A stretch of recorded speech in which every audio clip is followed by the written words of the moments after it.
Alhamdulillah, salatu wassalamu ala rasulillah wa ala alihi wa sahbihi wa man tabi'ahum bi ihsanin ila yaumiddin. Asyhadu an la ilaha illallah wahdahu la syarikalah wa asyhadu anna Muhammadan abduhu wa rasuluh alladzi la nabiyya ba'dah. Ikhwatu fillah, alhamdulillah kita bertemu kembali setelah kemarin saya mengalami uzur ya. Alhamdulillah bisa berjumpa lagi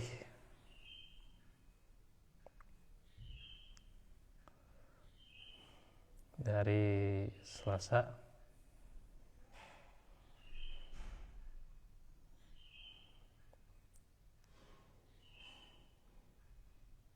dan juga kita doakan pula saudara-saudara kita yang sedang sakit agar Allah segera beri kesembuhan dan juga bisa beraktivitas kembali ya.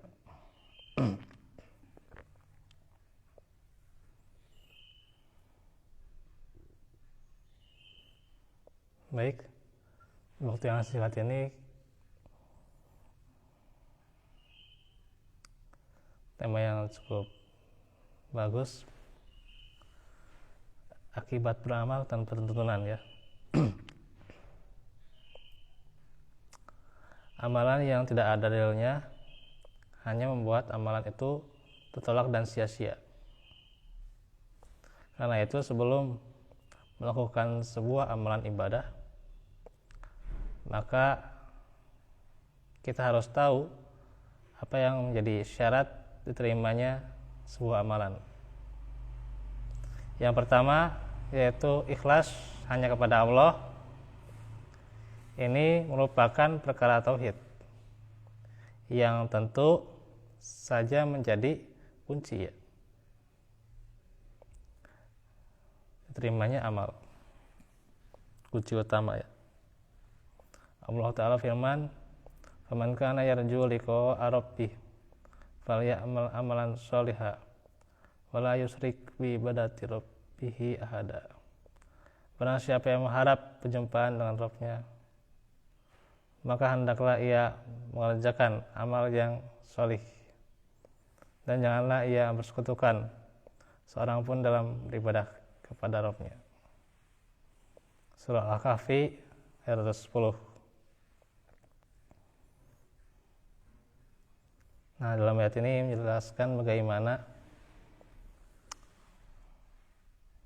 seseorang yang berharap perjumpaan dengan Allah, maka haruslah ia beramal sholih dan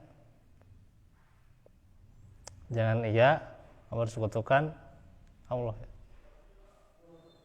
Maka seorang itu harus ikhlas dalam beribadah.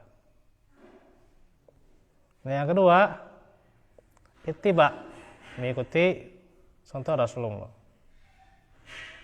Ini merupakan syarat kedua dari diterimanya amal ibadah.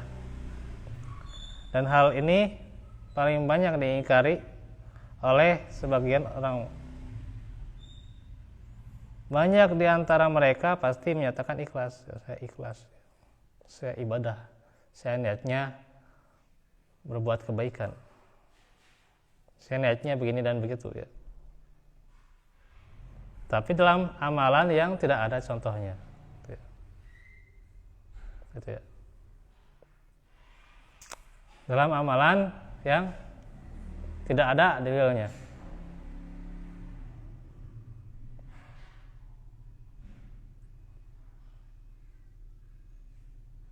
Maka Rasulullah bersabda, "Man ahdasa fi amrina hada ma laisa minhu fahuwa raddun."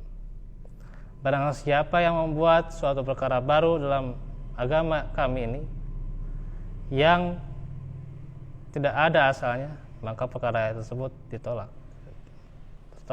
Tidak akan jadi ibadah.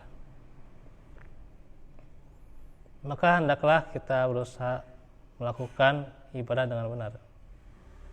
Hindari hal-hal yang bisa menghalangi dua syarat di atas. Ikhlas tentu saja lawannya adalah riya dan sum'ah. Ittiba lawannya apa? Bid'ah ya. Nah itu. Nah, tentunya berkenaan dengan tema kita ya. Maka pada intinya, kalau kata ulama ya, dikatakan ulama tafsir ya, orang itu ada yang ikhlas tapi tidak ittiba, ada yang ittiba tapi tidak ikhlas ya. Ada yang ikhlas dan ittiba, dan juga ada yang tidak keduanya ya, tidak ikhlas tidak ittiba gitu ya. Maka yang beruntung itu hanyalah satu ya, yang ikhlas dan ittiba. Nah, karena itu bagaimana ketika menerangkan, kalau nggak salah tafsir dari Iyyaka na'budu wa iyyaka nasta'in ya. Karena itu kan terdapat di dalamnya ibadah ya gitu. Terdapat di dalamnya ibadah.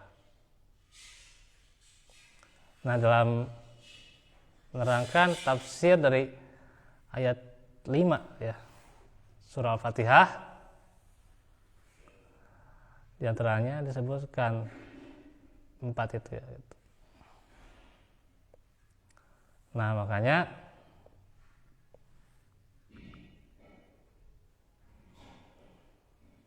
seseorang itu harus punya dua perkara ini, ikhlas dan ittiba ya. Jangan hilang salah satu, apalagi hilang keduanya ya.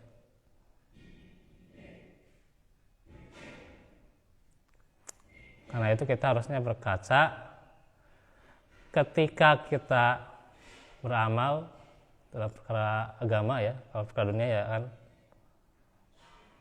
kita yang lebih tahu ya. Bahkan kata Nabi, antum bi umuri dunyakum, gitu kan. Jadi lebih tahu ya tentang perkara dunia ya. Itu kan adalah ada seorang sahabat ya, yang mau menanam ya,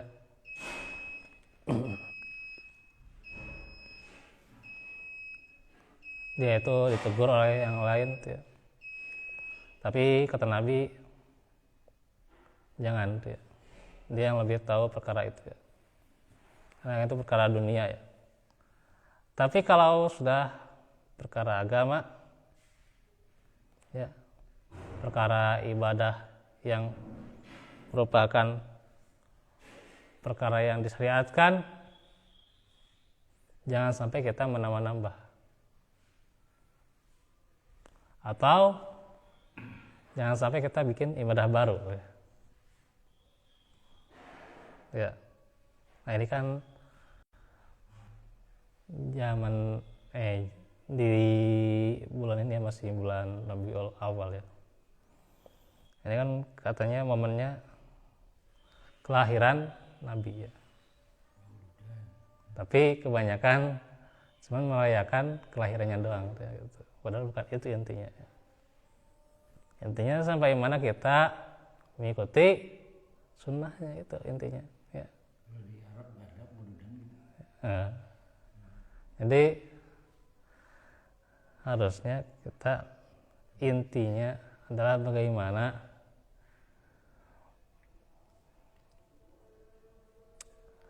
mengikuti sunnah ya gitu. Ya kalau kita mau mengisi dengan pengajian, mau mengisi momennya dengan apa, majelis ilmu, mengisi momennya dengan dakwah, ya silakan saja itu ya. Tapi apakah kita sudah memeriksa ya, sudah mengecek ya, sudah cross check apakah sesuai sunnah atau tidak. Kalau tidak sesuai sunnah, tinggalkan. Kalau ragu-ragu, tinggalkan ya. Tinggalkan keraguan pada yang yakin.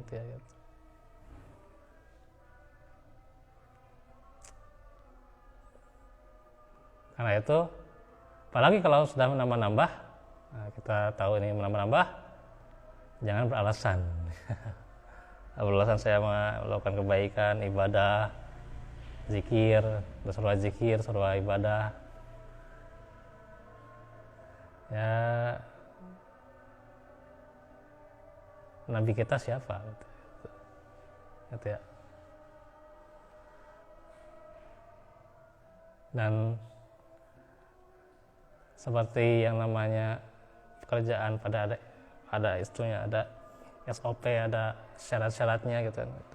Itu juga ibadah kan, ada SOP-nya, ada contohnya gitu ya, ada petunjuknya gitu ya. Itu jangan sampai sewenang-wenang, jangan sampai mereka doang mahiwal gitu. Saya nanti dihukum gitu kan, kalau di sana di pekerjaan gitu ya. Dihukum, dikeluarin atau dikurangi gaji dan sebagainya gitu ya. Apalagi bicara masalah akhirat, masalah ibadah, ini hukumannya berat di sisi Allah ya. Makanya kita tidak boleh asal-asalan dalam beribadah. Haruslah berhati-hati dalam perkara tersebut. Nah itu paling yang bisa diterangkan dalam kesempatan kali ini. Semoga Allah senantiasa menguatkan dan juga melapangkan rezeki kita, juga senantiasa kita terus dimudahkan dan juga tetap diistiqomahkan untuk terus menuntut ilmu ya, dan juga dalam berbagai perkara ibadah. Rabbana atina minal ladunka rahmah wa hayyi lana min amrina rashada. Rabbana hab lana min azwajina wa dzurriyyatina qurrata a'yun waj'alna lil muttaqina imama. Rabbana la tuzigh qulubana ba'da idh hadaytana wa hab lana min ladunka rahmah. Subhanaka Allahumma wa bihamdika la ilaha illa anta astaghfiruka wa atubu ilaik.